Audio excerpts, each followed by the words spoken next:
All right, I got an audience member that's on my case with this whole money hatting third-party exclusivity thing. In my videos, I've said that if Xbox were to take the energy of money hatting that PlayStation takes, PlayStation would be decimated. This is true. Now, this does not mean that I'm saying that Xbox does not do money hatting deals or have not done any lately.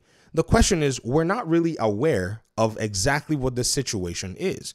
I had made a video about Stalker a while ago thinking that the game was a money-hatted game. And then I found out from most of you in the audience that apparently this situation was a little bit more complex. We then found out from Jess Corden exactly what the situation looked like. So this audience member of mine, they said this, and shout out to you, Mount Cash One. I hope you watch this video because I understand my videos, there's a lot of them. So I get it. You may be missing context because you've finally seen one of my Stalker videos, but you haven't seen the other one. I'd say maybe find it, but it's okay. I'll just make another video. We'll talk about it. We'll see what's going on. They said Stalker 2 exclusivity deal with Xbox was before the Russia-Ukraine war. It was revealed by Xbox as a time exclusive back in July 2020. In 2021, Epic versus Apple court documents reviewed the details about that ruined exclusivity. I don't understand what's going on. The Russia war and Ukraine war did not start till 2022. Yes, I thought that the reason they moved into the exclusivity deal was because Xbox had helped them in that regard. So that particular notion of mine was wrong. I did go ahead and make another video on Stalker 2. That video was an updated video, and let me see if we can pull it up here in the channel. I made 3. What am I talking about? I made one of them, and then I went ahead and made an updated video where I asked if this was a money-hatted deal. When I made that video, a lot of folk in the community said to me, yo, you need to go ahead and figure out what's going on. Watch the story video that they did about how they were able to develop the game during the war, and then also pay very close attention to what's going on. In this video, Jess Corden comes out and lays out exactly what's going on with the Stalker issue.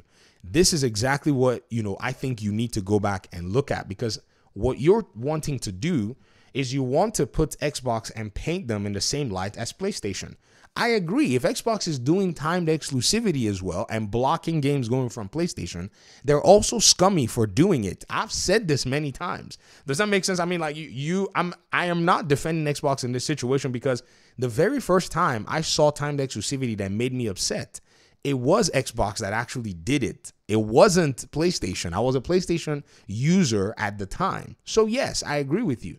But when you look at this Jess Corden's exclusive interview, this is where the developers actually talk about their relationship with Microsoft. Again, this is something that really made me come to my conclusion in saying that this situation was different. Let's read that paragraph, and I'm reading it exactly from the video. I made the video 7 days ago. It's here on YouTube. It says Stalker 2. And Xbox money had this game because I was, trying to find out what was going on. And he said this: we actually started with 0 contacts inside Microsoft. We started searching Google for an email for Phil Spencer, and we ended up finding it on some Reddit thread. It was an email that was essentially where GSC Game World were interested in bringing Stalker to console players. We got a near instant response and a connection to the correct team. We've been working until now with the Xbox team. We love them. We think they're very effective and very empathetic. So apparently, they're pretty much pointing out here in this article, go read it yourself, that this is how their relationship with Xbox started and how they were able to bring the game. Apparently, some people have said they tried to reach out to PlayStation. They didn't seemingly get too much of a response or a quick enough response. And so they decided that they were going to bring the game to Xbox first and then eventually prioritize PlayStation. This is basically the first time that they're launching a game on the console platform.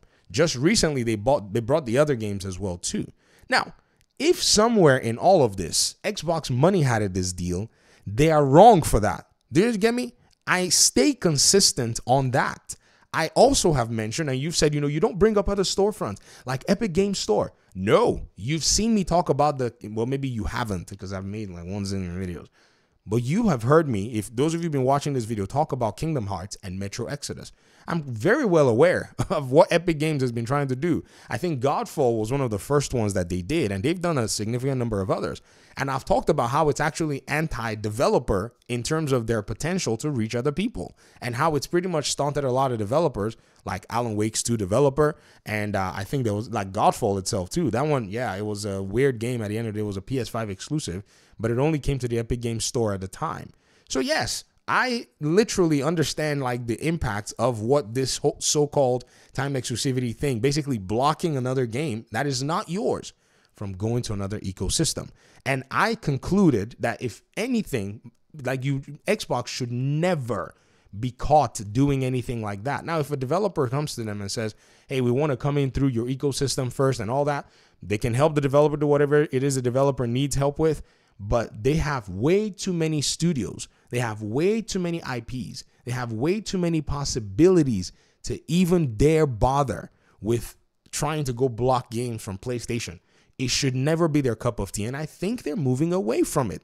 Even remember Phil Spencer's statement where he literally outrightly openly said, you know, that I just want you to play your games wherever you want. I don't want you, this is the video right here. You guys remember the video clip? Yeah, he said, I don't want you to, you know, have to feel like you need to do what I want you to do, or, you know, do some scummy practice.